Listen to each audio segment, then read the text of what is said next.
कुछ लोग कहेंगे कि जेलस लोग इसलिए होते हैं क्योंकि वो इनसिक्योर होते हैं, इनसिक्योर इसलिए होते हैं क्योंकि पॉसेसिवनेस है उनमें पार्टनर के लिए। ये सारी चीजें हैं क्यों, इनसिक्योरिटी होती ही क्यों है, जेलसी होती ही क्यों है, और लोग पॉसेसिव होते ही क्यों है, ये हम देखेंगे। अगर जेलसी को एक यूनिवर्सल ह्यूमन इमोशन के तौर पे देखना है तो ह्यूमन ऐसे क्यों है, हमारी स्पीसीज ऐसी क्यों है, होमोसेपियंस जो हमारी स्पीसीज है वो इस तरह से बनी क्यों है, वो देखना पड़ेगा। हमारे अलग अलग गुण, अच्छे गुण बुरे गुण, हमारे पेरेंट्स से और उन्हें उनके पेरेंट्स से और उन्हें उनके पेरेंट्स से, मतलब किसी दूर के एंसेस्टर से हमें ये सब आते हैं, और ये आते हैं जीन्स के थ्रू। जैसे 2 पैरों पर चलने का जो गुण है जिसे बायपेडलिज्म कहते हैं, वो हमारी स्पीसीज का एक गुण है, वो लाखों सालों से हम में आ रहा है और जीन्स के थ्रू कल से आज तक, आज से कल तक जाएगा।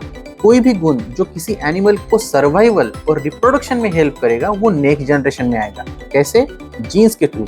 जीन्स हमारी जनरेशन के गुण को नेक्स्ट जनरेशन में ले जाती है। फॉर एग्जाम्पल, 2 पैरों पे चलना यानी बायपेडलिज्म की बात करते हैं। अगर हम पूछें कि हम 2 पैरों पर ही क्यों चलते हैं तो उसका आंसर ये है कि इवोल्यूशन ने हमें इस तरह बनाया है। किसी जमाने में हमारे एंसेस्टर्स, उनके पास ये फीचर नहीं था, वो 4 पैरों पर चलते थे। जैसे ही अफ्रीकन कॉन्टिनेंट जहाँ पे वो इवॉल्व हो रहे थे वहाँ पे चेंजेस आए। अफ्रीका की जो फॉरेस्ट थे, बड़े बड़े डीप फॉरेस्ट थे, वो ग्रासलैंड्स और सवानाज में टर्न हो गए। तो हमारे जो होमिनिड नाम के एंसेस्टर्स थे वो इस चीज के लिए अडॉप्ट करने लगे। इस नए एनवायरनमेंट में उनके लिए 2 पैरों पे चलना काफी एडवांटेजियस था।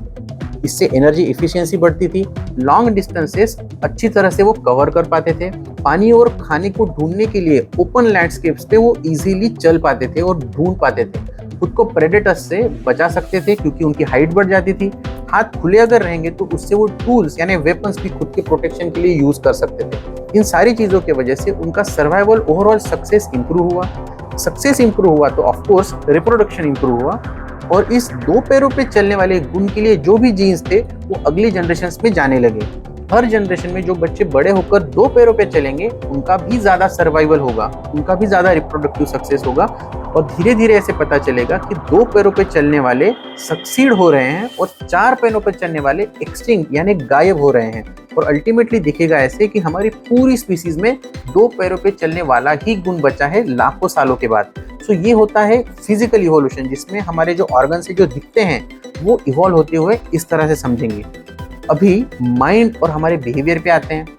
फॉर एग्जाम्पल, अगर आप लोगों को पूछते हो कि जेलसी होती क्यों है तो वो कहेंगे कि मुझे जेलसी इसलिए होती है कि क्योंकि बड़ी डिस्गस्टिंग चीज लगती है, मेरा पार्टनर किसी के साथ बात कर रहा है, मुझे बड़ा अपसेट लगता है। उस पर अगर आप पूछोगे कि ऐसा होता क्यों है, आपको लग क्यों रहा है ऐसे, तो शायद उसको आंसर नहीं दे पाएंगे। इस टाइप के क्वेश्चंस को आंसर देने के लिए और इस कॉम्प्लेक्स इमोशंस को समझने के लिए अलग लेवल पे आना पड़ता है, और वो लेवल है इवोल्यूशन की। इवोल्यूशनरी साइकोलॉजी ये भी एक फील्ड है जो इवोल्यूशन के कंसेप्ट को माइंड और बिहेवियर पे लगाती है। मतलब जिस तरह इवोल्यूशन कहता है कि 2 पैरों पे चलने का एडेप्टेशन हमें सर्वाइवल और रिप्रोडक्शन में सक्सेस देता है, उसी तरह इवोल्यूशनरी साइकोलॉजी कहता है कि कुछ एडेप्टेशन हमारे बिहेवियर और हमारे माइंड में भी हुए होंगे जो हमें सर्वाइवल और रिप्रोडक्शन में सक्सीड करने में हेल्प करते हैं। फॉर एग्जाम्पल, अंधेरे में डर लगना हमें कई सारी रिस्क लेने से बचाता है। अगर अंधेरे में डर नहीं लगता तो वहां पर किसी जानवर का होना पॉसिबल था, हमारा ही कोई दुश्मन छुप के अटैक करने की कोशिश हो सकती थी। मान लो किसी को अंधेरे से डर ही नहीं है और वो हमेशा अंधेरे में चला जाता है, तो कई सारी रिस्क उस पे हो सकती है जिससे सर्वाइवल का चांस कम हो जाता है। खास करके उस टाइम की बात कर रहे हैं हम जहाँ पे हंटर गैदर पॉपुलेशन हमारी इवॉल्व हो रही थी। ये डर लगने की इमोशन जब इवॉल्व हो रही थी तब की हम बात कर रहे हैं, क्योंकि वो सारी रिस्क उनके सर्वाइवल का प्रोबेबिलिटी कम कर देगी। कई सारे जनरेशंस के बाद आपको ऐसी एक ह्यूमन पॉपुलेशन दिखेंगी जिसे बाय एंड लार्ज लगता है कि अंधेरे से थोड़ा सा डर है हमें। इसी तरह से हमारे कई सारे emotion including anger, fear, lust, social emotion जैसे गिल्ट, अटैचमेंट और इवन प्यार, लव, इवोल्यूशनरी साइकोलॉजी से समझी जा सकती है। जो भी इमोशन हमारे सर्वाइवल और रिप्रोडक्शन का सक्सेस होने में हेल्प करेगा, मतलब हमारे थ्रू हमारे जीन्स की सर्वाइवल और रिप्रोडक्शन को सक्सेसफुल होने में हेल्प करेगा, वो हमारी स्पीसीज में ज्यादा दिखेगा। वैसे ही जैसे अंधेरे का डर ज्यादा दिखता है, ये जीन्स बड़े सेल्फिश होते हैं हमारे, उन्हें खुद को बचाना और बढ़ाना होता है। वो अचीव करने के लिए वो हमारे बिहेवियर को इन्फ्लुएंस करते हैं। इसलिए कठपुतली के खेल का हम एग्जाम्पल दे सकते हैं।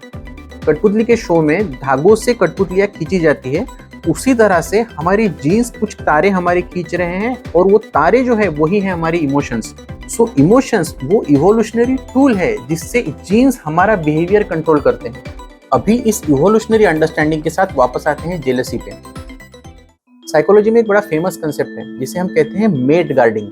मतलब क्या? अपने मेट को यानी अपने पार्टनर को गार्ड करना, अपनी रिलेशनशिप को अफेयर से बचाने वाला बिहेवियर जिसे हम मेट गार्डिंग कहते हैं। रियल वर्ल्ड में अफेयर्स होना एक रियल इशू है। कितना कॉमन है ये हम देखेंगे। ये तो सही है कि एकता कपूर की सीरियल्स में जितना दिखाते हैं उतना शायद कॉमन नहीं होगा, बट हमें कॉमनली जितना लगता है उससे तो डेफिनेटली ज्यादा कॉमन है। इसके लिए हम एविडेंस के तौर पे लेंगे नॉन पैटर्निटी रेट को। कभी कभी जब अपने फादर होने पे लोगों को डाउट होती है तो पैटर्निटी टेस्ट करते हैं। ये एक जेनेटिक टेस्ट होती है।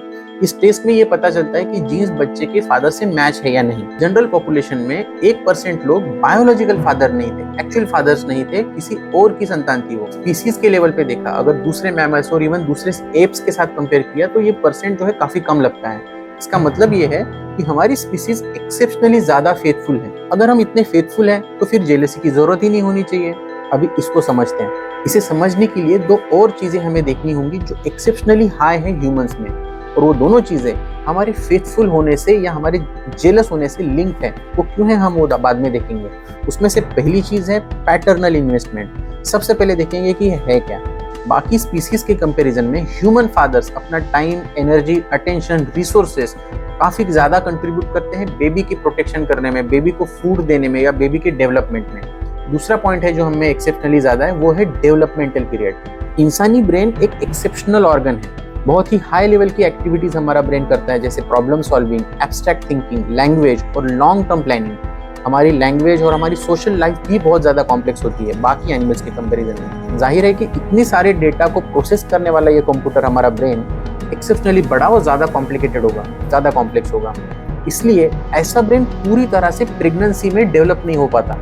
बर्थ के कई साल बाद तक डेवलप होते रहता है। इवन 9 महीने की जो हमारी प्रेगनेंसी पीरियड है वो भी हमारे एक छोटे से बेबी की साइज के हिसाब से एक्सेप्शनली लंबी है। बर्थ के बाद भी ह्यूमन बेबीज बहुत ज्यादा डिपेंडेंट होती है अपने पेरेंट्स पे। खाने और प्रोटेक्शन के लिए ह्यूमन बेबीज माँ और पिता दोनों पे डिपेंड करती है। इस लंबे अरसे तक बेबी को लेकर हंटर गैदरर वाली लाइफ अकेले मदर के लिए जीना एक्सट्रीमली डिफिकल्ट रहा होगा, और बेबी का सर्वाइव होने का चांस भी लो हो जाएगा अगर सिर्फ एक पेरेंट उसकी केयर कर रहा है। अगर मान लो कि उसी मदर और फादर के बीच एक इमोशनल बॉन्ड है और दोनों का उस बेबी के साथ भी एक इमोशनल बॉन्ड है, जिससे फादर्स को इनफैक्ट पसंद आता है बच्चे के साथ रहना, खेलना, उसको प्रोटेक्ट करना, दुनिया के बारे में उसे सिखाना, तो ये वाला गुण जिस भी मेल्स में होगा उनके बच्चों का सर्वाइवल चांस बढ़ जाएगा। सेम गुण उस बेबी में भी बड़ा होने के बाद दिखेगा और इससे आने वाली सारी अगली जनरेशन में भी दिखेगा। So biological point of view से, जीन्स के पॉइंट ऑफ व्यू से मेल्स के लिए एक हेवी इन्वेस्टमेंट बन जाती है, क्योंकि बहुत साल और अटेंशन, एनर्जी, सारी चीजें वो उस बच्चे में इन्वेस्ट कर रहे हैं। इसलिए बायोलॉजी और हमारे जीन्स मेल्स को इसी इन्वेस्टमेंट को किसी दूसरे की बेबी को अपना बेबी समझकर बड़ा होने से बचाना चाहेगी। मतलब फीमेल पार्टनर का किसी के साथ अफेयर होने से बचाना चाहेगी। इसलिए इवॉल्व हुई मेल जेलसी। वैसे ही ये इतनी बड़ी इन्वेस्टमेंट मेल्स किसी दूसरी फीमेल में और उनकी बेबीज में इन्वेस्ट ना कर दे, इसलिए इवॉल्व हुई फीमेल जेलसी। और क्योंकि ये एक इवॉल्व ट्रेट है, जीन्स के थ्रू जेलसी का गुण नेक्स्ट जनरेशन में भी आएगा। वैसे ही जैसे अंधेरे का डर आया था, वैसे ही जैसे 2 टांगों पे चलने का गुण आया था, और वैसे ही जैसे बच्चों का फादर और मदर से प्यार होना और फादर और मदर का एक दूसरे से प्यार होना नेक्स्ट जनरेशन में आएगा। दूसरे शब्दों में अगर कहें तो फादर का जो बेबी के साथ अटैचमेंट है वो भी एक एडाप्टेशन है बेबी को प्रोटेक्ट करने के लिए। उसी तरह से जैसे अंधेरे का डर भी एक एडाप्टेशन है डेंजर से बचने के लिए, और 2 पैरों पे चलना भी एक एडाप्टेशन है अफ्रीकन सवाना में सर्वाइव होने के लिए। एंड ऑफ कोर्स हमारे डे टू डे वर्ल्ड में हम ये सारी लॉजिक फील नहीं होती, हमें बस ये इमोशंस महसूस होती है जो हमारे डेली बिहेवियर को मोटिवेट करता है, हमारे सारे एक्शंस को गाइड करती है। सो वापस आते हैं इन्वेस्टमेंट वाले पॉइंट पे। क्योंकि ये मेल इन्वेस्टमेंट एक्सेप्शनली हेवी है हमारी स्पीसीज में, जाहिर है किसी दूसरे को बेबी को बड़ा करने के लिए इवन 1% चांस भी काफी खतरनाक बन जाता है। इस इशू को प्रिवेंट करने के लिए male jealousy of course evolve हुई है। शायद अगर ये परसेंट 1 से बहुत ज्यादा होता, मान लो अगर 20-30% होता, तो शायद मेल पेरेंटल इन्वेस्टमेंट स्ट्रेटेजी यानी बच्चों में जो फादर इन्वेस्ट करते हैं खुद की एनर्जी को, वो शायद इवॉल्व ही नहीं होती। और एक अनकंफर्टेबल पॉसिबिलिटी है इसके पीछे कि मेल जेलसी के बावजूद 1% बेबीज किसी और की होती है। अगर जेलसी ही ना होती तो हु नोज ये परसेंट शायद ज्यादा होता। अगर ये परसेंट हाई होता तो अगेन मेल इन्वेस्टमेंट और मेल अटैचमेंट जो है बेबी के साथ शायद इवॉल्व नहीं होती। चिंपांजीज, एलिफेंट सील्स और बहुत सारे मैमल्स में इंटरकोर्स के बाद मेल्स का कोई कंट्रीब्यूशन नहीं होता बेबी के डेवलपमेंट में। उनमें भी मेल्स फीमेल को दूसरे मेल से दूर रखते हैं, मतलब मेड गार्डिंग करते हैं। इन सारी स्पीसीज में एक सिंगल मेल कई सारी फीमेल्स को प्रेग्नेंट कर सकता है, इसलिए फीमेल्स में मेल्स के ऊपर फाइटिंग उतनी नहीं होती। मतलब मेल्स ही मेड गार्डिंग करते हैं, फीमेल्स मेड गार्डिंग नहीं करते। हमारी लैंग्वेज में बोले तो मेल्स में जेलसी है, फीमेल्स में जेलसी नहीं है उनकी स्पीसीज में। इससे पूरा अपोजिट पिक्चर दिखता है गिबन्स में। इस स्पीसीज में मेल्स बच्चों की केयर लेते हैं, इसलिए मेल इन्वेस्टमेंट एक इम्पॉर्टेंट रिसोर्स बन जाता है जिसे दूसरी फीमेल से बचाना पड़ेगा। सेम लॉजिक से दोनों पेरेंट्स बच्चे की केयर लेते हैं और लॉन्ग टर्म अटैचमेंट बनती है उस कपल्स में। इसका मतलब इंसानों की तरह ही गिबन्स एक pair bonding biparental species है, जिनमें कई बार लाइफ लॉन्ग रिश्ता बन जाता है और दोनों पेरेंट्स बच्चे को साथ में कोऑपरेशन से बड़ा करते हैं। पर अफेयर्स भी पॉसिबल है ऑफ कोर्स, इसलिए दोनों की जेलस बिहेवियर दिखती है। मतलब इंसानों की ही तरह उनमें म्यूचुअल मेड गार्डिंग दिखेगी। मेल्स दूसरे मेल्स को अपनी फीमेल से दूर रखेंगे और फीमेल्स दूसरे फीमेल्स को दूर रखेंगी अपने मेल से। इसका मतलब इंसानों की तरह गिबन्स भी एक वन ऑन वन यानी मोनोगमस रिलेशनशिप वाली स्पीसीज है, जिनमें अफेयर पॉसिबल है और अफेयर प्रिवेंट करने के लिए बिहेवियर भी दिखता है, और इस ओवरऑल बिहेवियर को एनफोर्स मोनोगमी कहते हैं। तो अगर इवोल्यूशन के पॉइंट ऑफ व्यू से देखें तो जेलस होना, मेल्स का इन्वेस्टमेंट हाई होना, हमारा एक्सेप्शनली कॉम्प्लेक्स ब्रेन होना जिसकी वजह से लॉन्ग डेवलपमेंटल पीरियड होती है, और मेल फीमेल को एक दूसरे के साथ और बेबी के साथ लॉन्ग टर्म अटैचमेंट होना जिसे हम प्यार कहते हैं, ये सारी चारों चीजें हैंड इन हैंड इवॉल्व हुई है।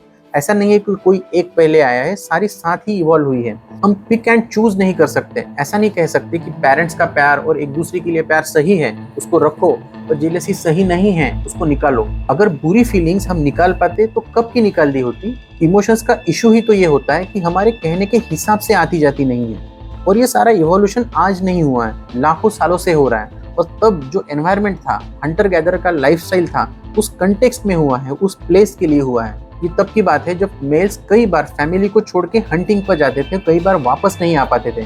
लीगल और टेक्नोलॉजी का सपोर्ट नहीं था, लॉज नहीं थे, आज के जैसा घर से निकलना सेफ नहीं था, डिवोर्स और अफेयर्स पे कोई लॉ नहीं था, गांव, विलेज, सिटीज कुछ नहीं था। इसलिए लोग बहुत बड़ी बड़ी कम्युनिटीज को नहीं जानते थे, एक छोटे से ग्रुप को ही जानते थे। ऐसी सिचुएशन में अगर कोई एक अच्छा मेल या फीमेल पार्टनर है तो एक काफी इंपॉर्टेंट और रेयर रिसोर्स बन जाता है, और अगर रेयर रिसोर्स है तो कोई दूसरा भी इस रिसोर्स को अपनाना चाहेगा। जेलसी एक क्रूड सी, इम्परफेक्ट सी मेथड है जो उन दिनों इवॉल्व हुई थी अपने पार्टनर को दूसरे किसी के साथ जाने से बचाने के लिए।